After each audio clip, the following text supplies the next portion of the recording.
प्रभूच्या आगमनामध्ये आपण त्यांच्यासारखं बदलूया म्हणून आपला विश्वास जीवनामध्ये आलेले सर्व प्रॉब्लेम्स, वेदना, परिस्थिती, प्रतिकूल परिस्थिती सर्वामध्ये त्यांच्यासारखं बदलू म्हणून वचनाद्वारा दिवसेंदिवस आपल्याला करेक्शन करणारे आपला प्रभू येशू ख्रिस्ताच्या नावावर तुम्हाला सर्वांना सलाम. आजचा वेळ आजचा पवित्र शास्त्रामध्ये एक वचन वाचूया. एफेसीचा पत्रिका 5 अध्याय 16 वचन. वेळाचा सदुपयोग करा, वेळाचा सदुपयोग करा. या वचन वाचायचा अगोदर खरोखर तुम्ही म्हणणार, आंटी आम्ही सर्वजण विश्वासणार लोक आहे, आम्ही काय वेळ वेस्ट करते का, टाईम वेस्ट करते का, असं म्हणू नका. तुम्हाला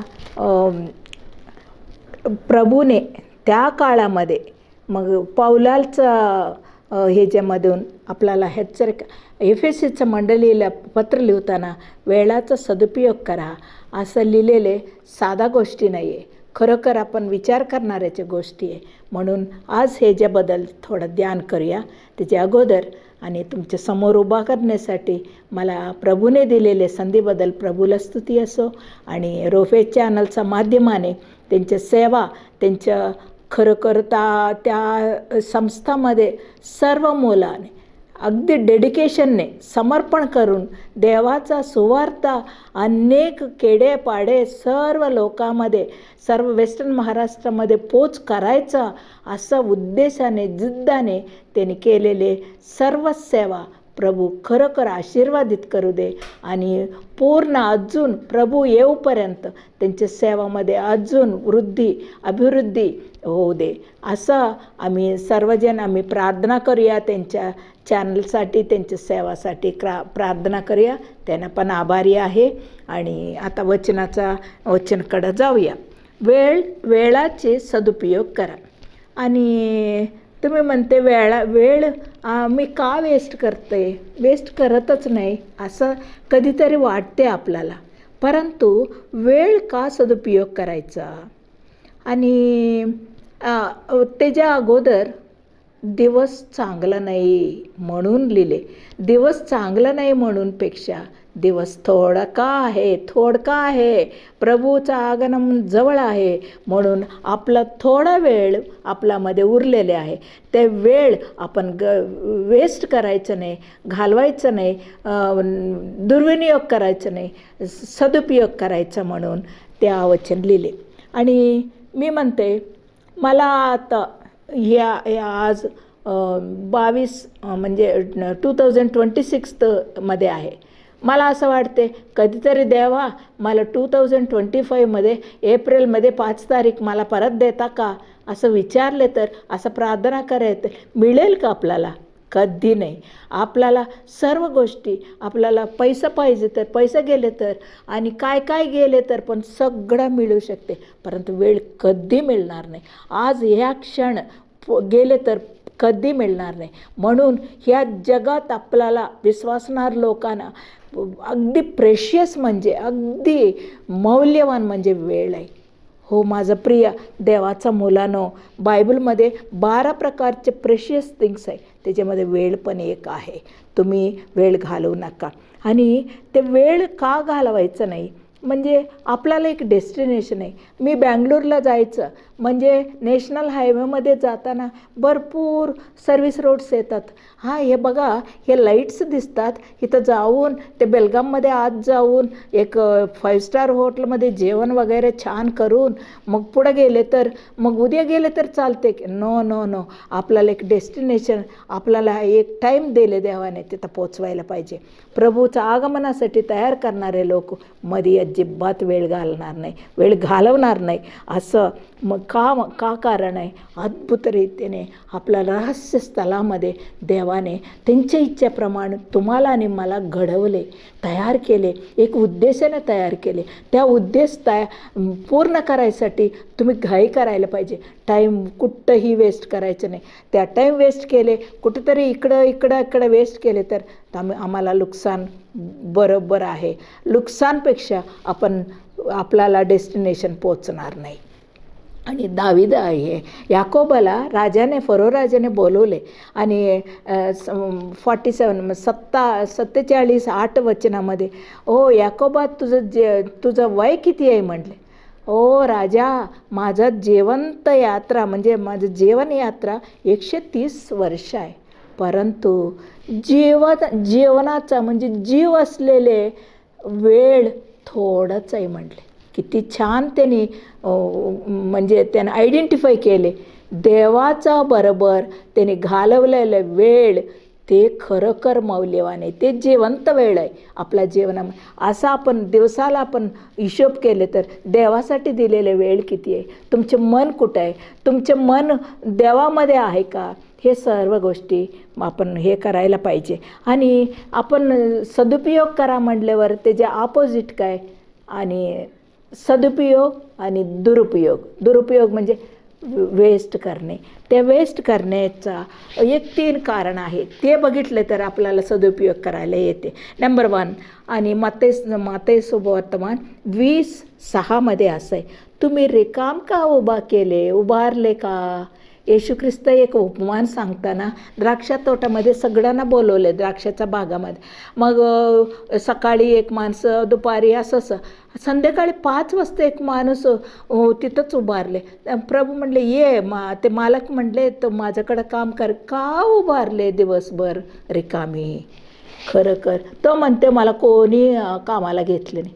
ते सगळं चुकीचं आहे, कामाला घेतले नाही त्यांच्या रिझन चुकीचं आहे म्हणते मी, त्यांच्या एक कारण चुकीचं आहे. तो खरं म्हणजे आळशी आहे, तो काम करायला नको. हो बरोबर आहे. अनेक मुलं, मी DTCमध्ये बायबल स्कूलमध्ये काम करताना अनेक मुलं, मी सेवा करायचं मॅडम, मी सेवा करायचं. एक बायबल सर्टिफिकेट मिळाल्यावर सेवाचा आहे का, तुम्हाला पाचारण आहे का, देवाने तुमच्या सेवासाठी बोलवलं आहे का, एक वचन आहे का, एक अभिवचन आहे का.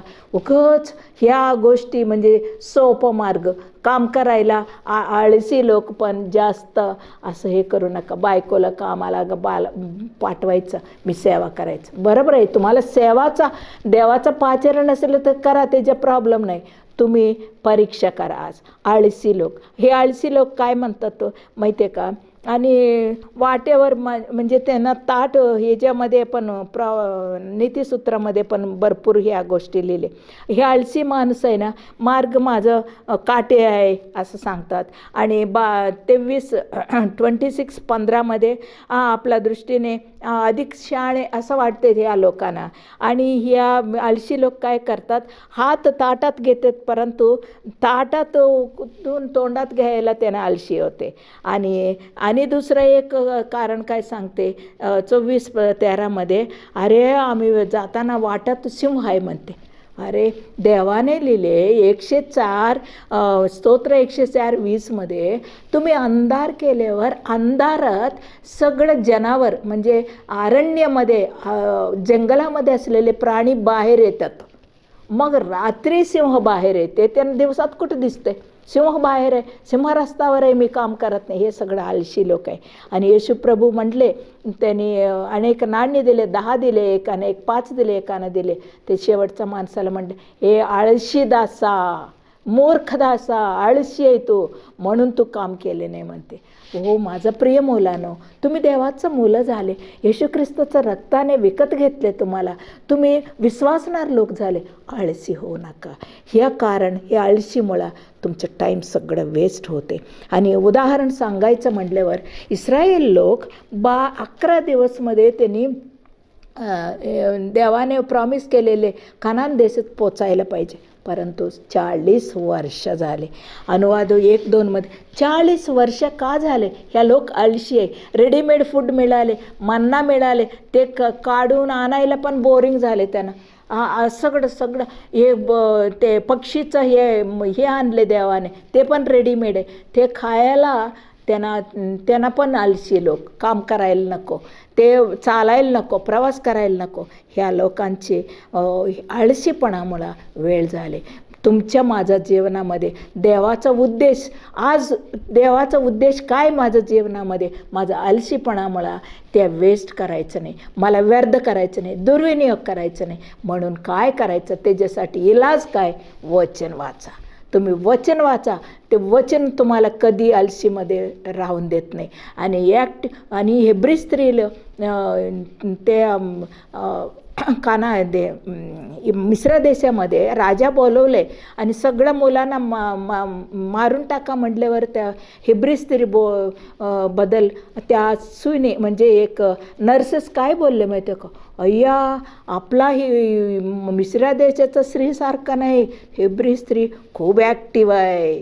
खरी किती छान. आणि ह्याच्यामध्ये पण लिहिले ना, ॲक्टिव्ह राहणे खूप भाग्य आहे, सगळ्यांना मिळणार नाही. ॲक्टिव्ह राहा, सगळं ॲक्टिव्ह.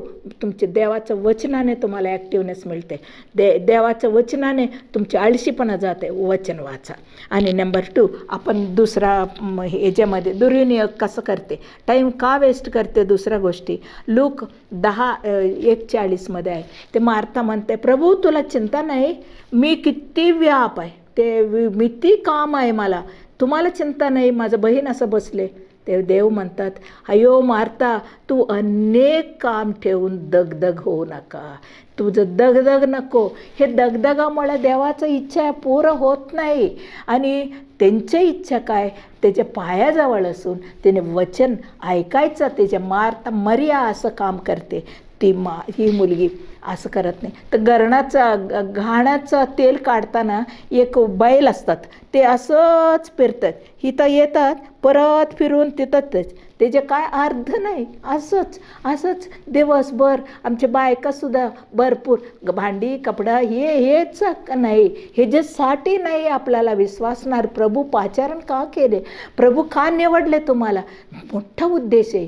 तुम्ही सुवार्थ सांगायला पाहिजे, अनेक लोकांच्यासाठी प्रार्थना करायला पाहिजे, वचन वाचायला पाहिजे, ह्या वचन अनेक लोकांना बोध करायला पाहिजे. हे सगळं सोडून देवाचं सान्निध्यात बसणे सोडून तुम्ही व्याप करू नका. देवाचं लोकांच्यासाठी करा, बरोबर आहे, मंडळीसाठी करा, चूक नाही, परंतु त्याच्यामध्ये जास्त गुंतू नका. आशा राजाने दुसरा इतिहास 15-16 अध्याय वाचा, किती जोरातने देवाचा कार्य केले 36 इयर्सपर्यंत. आणि स्वतः त्यांच्या आजी किंवा आई मायका म्हणून ते विग्रह, ते मूर्ती आणले म्हणून त्या राजवाडामधून त्यांना काढून टाकले, त्याची पदवी काढून टाकले. एवढं आसक्तीने देवाचा कार्य भरपूर केले. लास्ट काय झाले, त्यांच्या मती, आमच्या बायबलमध्येच मती तप्पी मीन्स म्हणजे त्यांच्या माइंड बदलून त्यांनी पायाला हे दुःख झाले तर सुद्धा देवाकडे गेले नाही, संदिष्टाकडे गेले नाही, देवाला विचारलं नाही, वैद्याला आश्रय केले. लास्ट त्यांचे मरण बरोबर नाही. अय्यो असं का केले. देवासाठी भरपूर कार्य करा, त्या कार्यामध्ये गुंतून देवाकडून लांब होऊ नका. देवाचं सान्निध्य, देवाचं सहवासामध्ये तुम्ही लांब गेले, हे कामामध्ये देवाचं कार्य आहे, चांगलं कार्य आहे, नो प्रॉब्लेम, परंतु देवाच्या सान्निध्यामधून शक्ती मिळवून ते कार्य करा, तेव्हा देव तुमच्याबरोबर असते. हे सगळ्यासाठी इलाज काय आहे ते माहिती आहे का. आणि इलाज काय, तुम्ही प्रार्थनामध्ये कमी पडते. तुम्ही प्रार्थना केल्यावर ह्या सर्व कार्य पटपट होते, देवाचं कार्य होते. पवित्र आत्म्याच्या मदतीने, त्यांच्या विचाराने, त्यांच्या आलोचनाने तुमचे सर्व काम व्यवस्थित होते. प्रार्थना करा. पहिल्या गोष्टी, तुम्ही आलशी, वचन वाचा. आणि तुम्ही दुसरा दगदग करते आणि हे करा. येशू ख्रिस्तसुद्धा अनेक लोकांना बोधा करायचा, सारखं लोक बरोबर असतात त्यांनी काय केले, एक वचनामध्ये असं लिहिले. आणि ते एक काचव म्हणजे माचव, हे बोट म्हणतात ना, एक पडवा, त्या बोट त्यांनी सपरेट घेतले, ह्या लोकांच्यामध्ये अडकायला नको म्हणून, असं स्पष्ट लिहिले.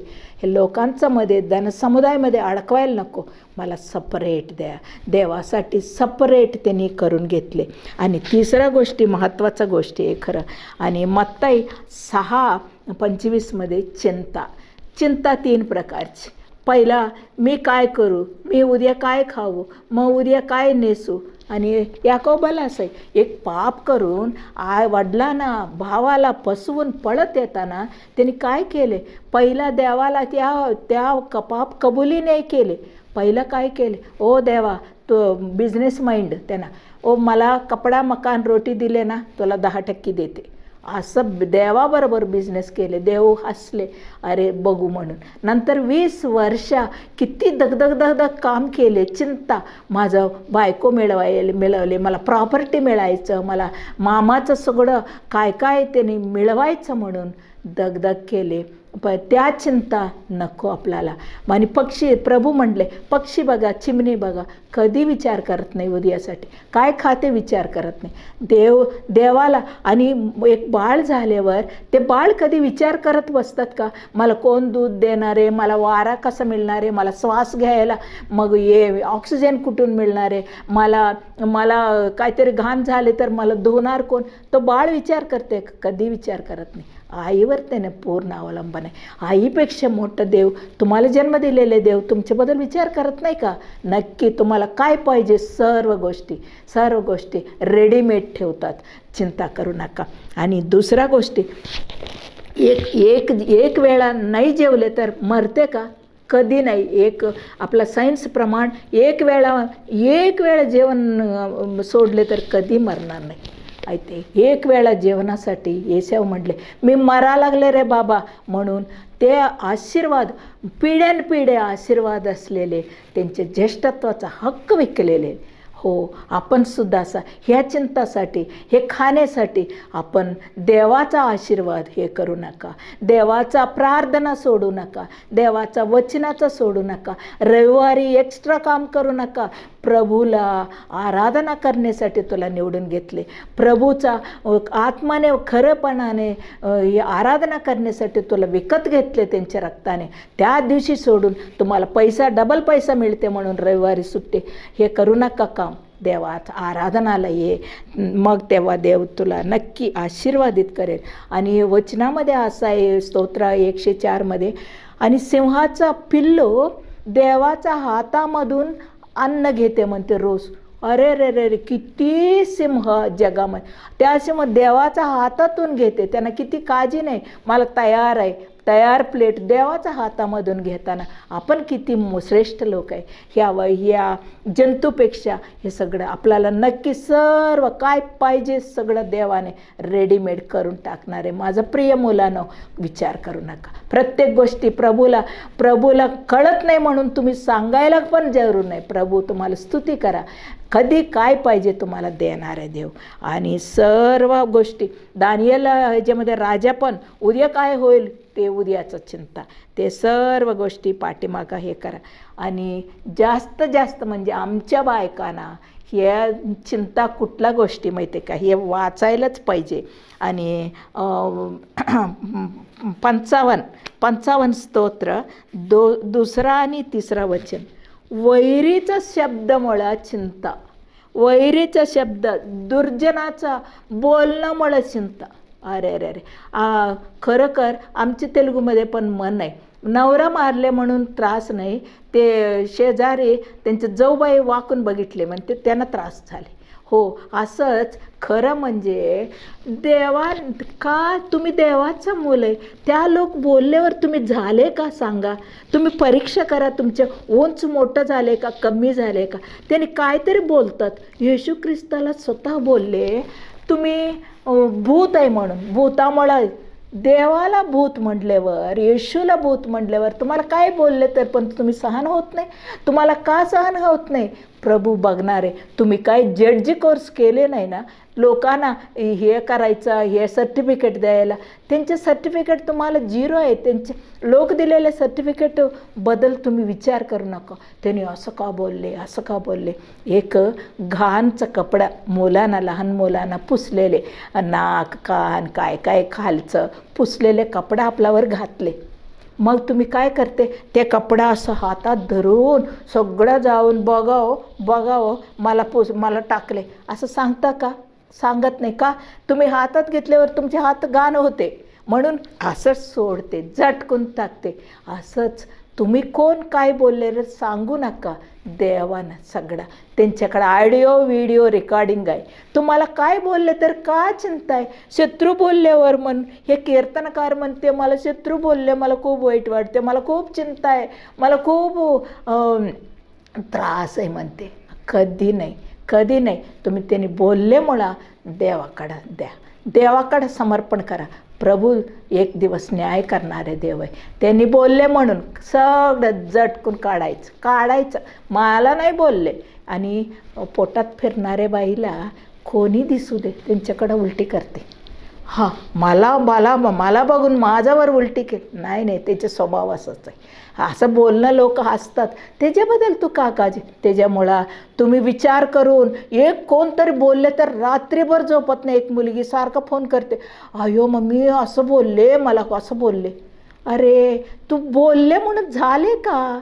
देवाकडं ते टाईम वेस्ट करणं, ह्याच्यामुळं भरपूर बायकांना आम्हाला टाईम वेस्ट होते. माझं प्रिय देवाचं मुलांनो, त्याच्यासाठी वेळ सदुपयोग करा, वेळ दुर्विनियोग करू नका. कारण काय, तुम्ही स्तुती आराधना करत नाही. देवाला स्तुती आराधना केली तर तुमच्याबद्दल देवाला किती मोठा आशीर्वाद आहे, तुमच्याबद्दल देवाला किती मान आहे तुम्ही समजले तर लोक बोललेले लक्ष देत नाही. हा, देवासमोर मी एवढंच आहे असं म्हटल्यावर, तुम्ही देवाला स्तुती आराधना केल्यावर हे लोकांचं लक्ष नसते. असंच करा. येशूला पण बोलले आणि देवाचा भक्त लोकांना पण बोलले. भरपूर अन्याय झाले, देवाकडं समर्पण केले. देवा तू बघून घे म्हटले. येशू बघून घे म्हटले, तू बघून घे. मग स्टेफनला दगड घेऊन मारताना प्रभू त्यांना माहीत नाही, क्षमा करा ते मानले. आणि एक यहोवा यादा किती मोठा उपकार केले ते राजाला, यहोवाशला त्यांनी किती त्रास दिले, तेव्हा तू बघून घे मारताना म्हणले. असंच माझं प्रिय मुलानं, कोण काय बोलले म्हणून हे करू नका.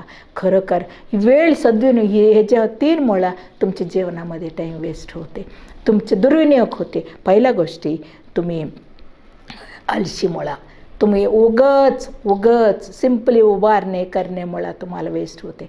तुम्ही देवाचं वचन वाचा, तुमच्यामध्ये ॲक्टिवनेस येते, देवाचा मार्ग तुम्हाला दाखवतात. दुसरा दगदग करू नका, इकडं हे कर. देवाचं कार्य असू दे, देवाचा सहवास सोडू नका.